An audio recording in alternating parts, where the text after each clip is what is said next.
নমস্কার, খবর দিনভর নিয়ে মিমি রয়েছে আপনাদের সঙ্গে। আর এই মুহূর্তে যে খবরে নজর রাখবো, কাল স্বাস্থ্য ভবন অভিযান আন্দোলনকারীদের আরজি করের junior doctors front, West Bengal junior doctors ফ্রন্টের পক্ষ থেকে কিছুক্ষণ আগে সাংবাদিক সম্মেলন করে জানিয়ে দেওয়া হলো সকাল 11টায় স্বাস্থ্য ভবন অভিযান। দাবি না মেটায় স্বাস্থ্য ভবন অভিযানের সিদ্ধান্ত নিয়েছেন তারা। দাবি না মেটা পর্যন্ত কর্মবিরতি চলার কথাও ঘোষণা করলেন। পাশে দাঁড়ানোয় ফুটবল প্রেমীদের শুভেচ্ছাও জানিয়েছেন। আর এই নিয়ে আরো বিস্তারিত জানবো, সরাসরি চলে যাবো আরজি করে, কথা বলবো আমার সহকর্মীর সঙ্গে অভিজিৎ।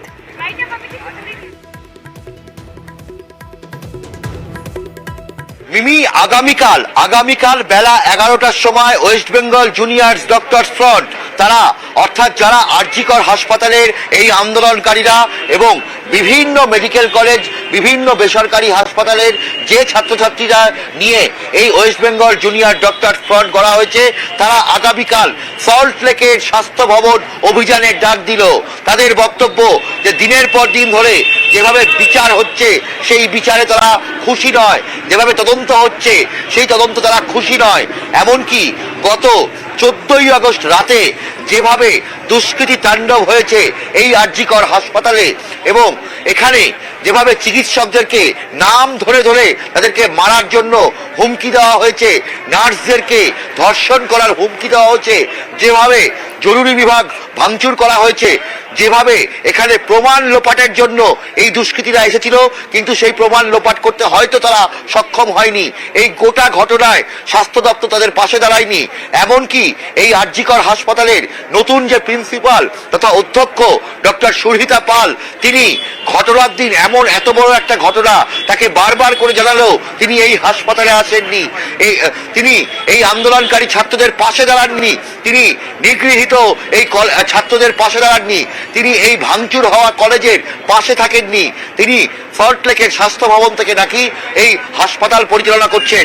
এই আন্দোলনকারী ছাত্ররা West Bengal junior doctors front তারা বলছেন তারা এইগুলো সমস্ত কিছুর বিরোধিতা করে আগামীকাল বেলা 11টার সময় সল্ট লেকের স্বাস্থ্য ভবন অভিযান করবেন এবং তারা দাবি করবেন যে অবিলম্বে তাদের নিরাপত্তা সুনিশ্চিত করতে হবে, অবিলম্বে তাদের সুরক্ষা দিতে হবে, নতুবা তাদের এই কর্মবিরতি চলবে।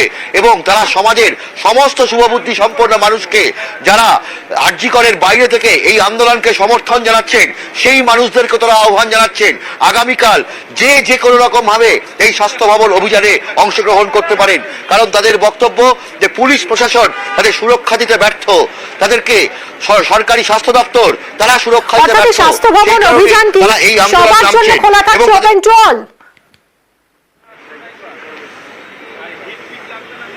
হ্যাঁ, একদমই। তারা বলছেন যে দলমত নির্বিশেষে যদি পতাকা ছাড়া কোনো রাজনৈতিক দলের পতাকা ছাড়া যে কেউ এই স্বাস্থ্য ভবন অভিযানে আসতে পারেন এবং মূলত এটা যে বলা যেতে পারে গোটা রাজ্যের যে বিভিন্ন মেডিকেল কলেজগুলি এবং বিভিন্ন সরকারি বেসরকারি হাসপাতালের ছাত্রছাত্রীদের, জুনিয়র ডাক্তারদের যে এই ফ্রন্ট গঠন করা হয়েছে সেই ফ্রন্টের ডাকে অর্থাৎ West Bengal junior doctors front তাদের ফোরামে ডাকেই এই স্বাস্থ্য ভবন অভিযানের ডাক দেওয়া হয়েছে। তবে সেখানে সমাজের যে কোনো শুভবুদ্ধি সম্পন্ন মানুষ যারা এই আন্দোলনের পাশে আছেন তারাও এই স্বাস্থ্য ভবন অভিযানে অংশগ্রহণ করতে পারেন, তারা সেটা জানিয়েছেন। এবং তাদের বক্তব্য যে যেভাবে গতকালও ইস্টবেঙ্গল মোহনবাগানের ডার্বি ম্যাচ বাতিলকে কেন্দ্র করে সেখানে যখন সমর্থকরা অংশগ্রহণ করেছিলেন সেখানেও যেমনভাবে পুলিশ আক্রমণ নামিয়ে আনে, সেই ঘটনায় তারা তীব্র প্রতিবাদ জানাচ্ছে। এবং গতকাল যে সমস্ত ক্রীড়াপ্রেমী মানুষ যারা তাদের আন্দোলনের সমর্থনের পাশে দাঁড়িয়েছিলেন তাদের প্রত্যেককে তারা কৃতজ্ঞতা জানাচ্ছেন। আমাদের সঙ্গে থাকো, আমরা আরো একবার শুনবো কি ঘোষণা করলেন আন্দোলনকারীরা। আমাদের প্রশ্ন থেকে যাচ্ছে স্বাস্থ্য ভবনের সদিচ্ছা নিয়ে।